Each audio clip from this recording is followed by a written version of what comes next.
السلام علیکم ورحمۃ اللہ۔ ناظرین، قرآن کے حقوق اور ہمارا رویہ، اس عنوان کے تحت ہماری گفتگو کا آج آخری حصہ یعنی حصہ سوم ہوگا۔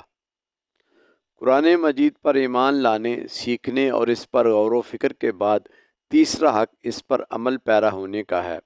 یعنی تدبر اور غور و فکر کے بعد جب یقین کامل حاصل ہو جائے تو پھر ایک مومن کی شان ہے کہ اللہ کے احکام و نواہی پر استقامت سے عمل پیرا ہو، وگرنہ جو بے عمل ہیں اللہ عز و جل نے قسم اٹھا کر فرمایا والعصر،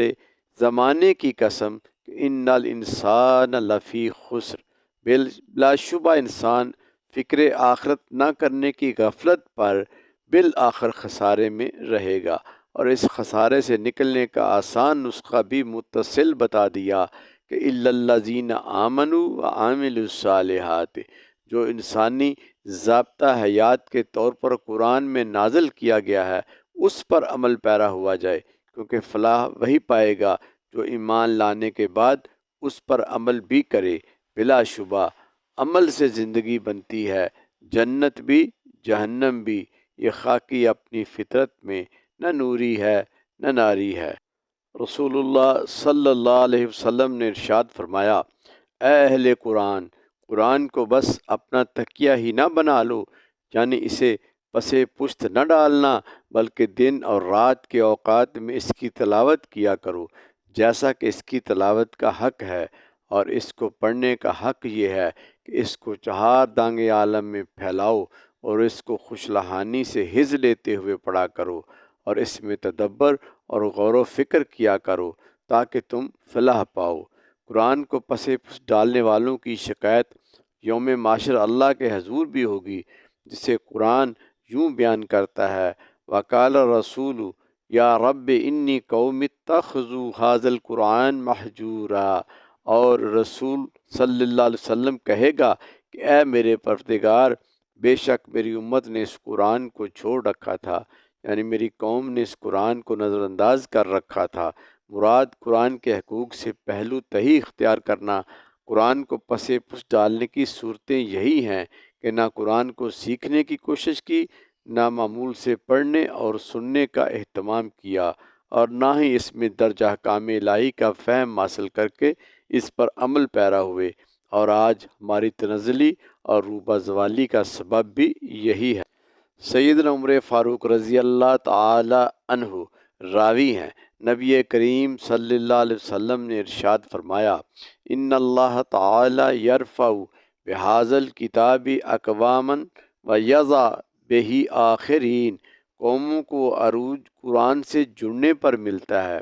اور جس نے دامن قرآن چھوڑ دیا وہ روبہ زوال ہو گیا۔ کوئی قوم ہو یا گروہ یا فرد، قرآن سے اپنا رشتہ جتنا مضبوط کر لے گا اسے اتنا ہی عروج ملتا ہے، اور جس نے قرآن کو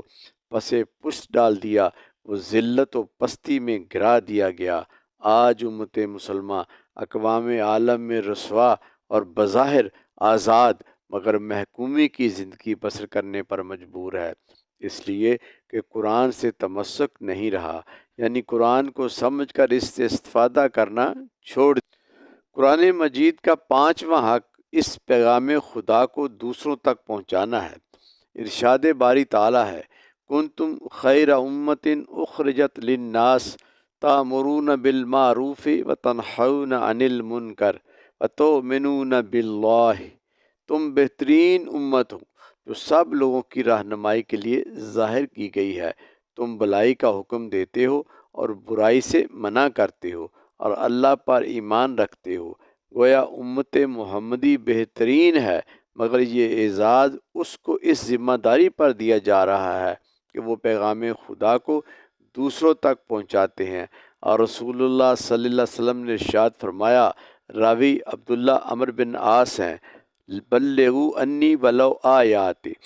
میری طرف سے لوگوں کو احکام الہی پہنچا دو اگرچہ ایک آیت ہی ہو۔ گویا تبلیغ و ترویج اسلام حسب استطاعت ایک مومن کی ذمہ داری ہے۔ حضرت حذیفہ بن یمان رضی اللہ عنہ راوی ہیں کہ نبی کریم صلی اللہ علیہ وسلم نے فرمایا، قسم ہے اس ذات کی جس کے قبضہ قدرت میں میری جان ہے، تم یا تو بھلائی کا حکم دو گے اور برائی سے روکو گے، یا پھر قریب ہے کہ اللہ تم پر اپنا عذاب بھیجے،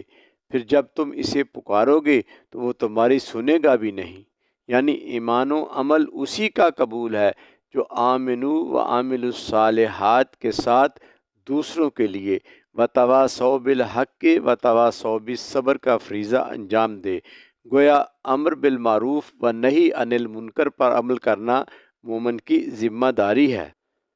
مشکوٰۃ المصابیح میں حدیث قدسی ہے، حضرت جابر سے روایت ہے کہ آقا علیہ الصلوۃ والسلام نے فرمایا، پہلی اقوام میں جب اللہ کی نافرمانیاں حد سے بڑھ گئیں تو ایک مرتبہ اللہ تعالیٰ نے بنی اسرائیل کی ایک گناہ گاروں کی بستی کو عذاب الہی کے طور پر اٹھا کر الٹا دینے کا حکم دیا، تو فرشتوں نے بارگاہ الہی میں عرض کی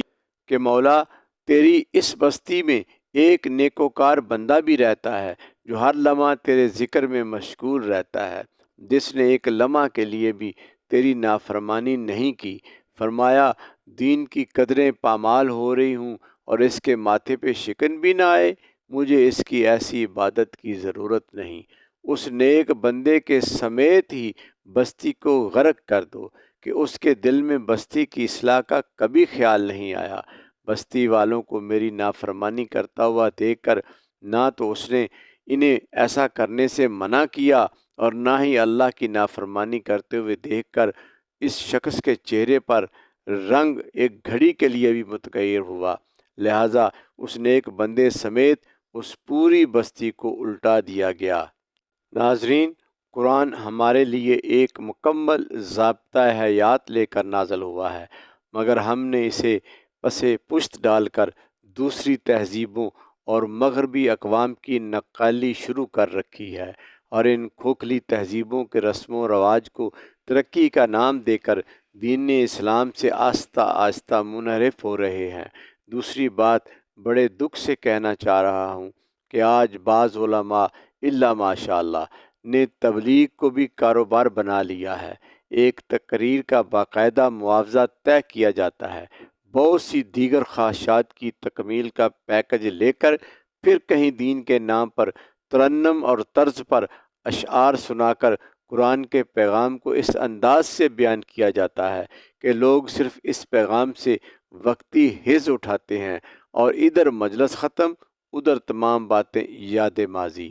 کیونکہ بات جو دل سے نکلے وہی اثر رکھتی ہے۔ اقبال کا جواب شکوہ میں بھی یہی نوحہ ہے، واعظ قوم کی وہ پختہ خیالی نہ رہی، برقِ طبع نہ رہی، شعلہ مکالی نہ رہی، رہ گئی رسم اذاں روح بلالی نہ رہی، فلسفہ رہ گیا تلقین غزالی نہ رہی، مسجد مرثیہ خواں ہیں کہ نمازی نہ رہے، یعنی وہ صاحب اوصاف حجازی نہ رہے۔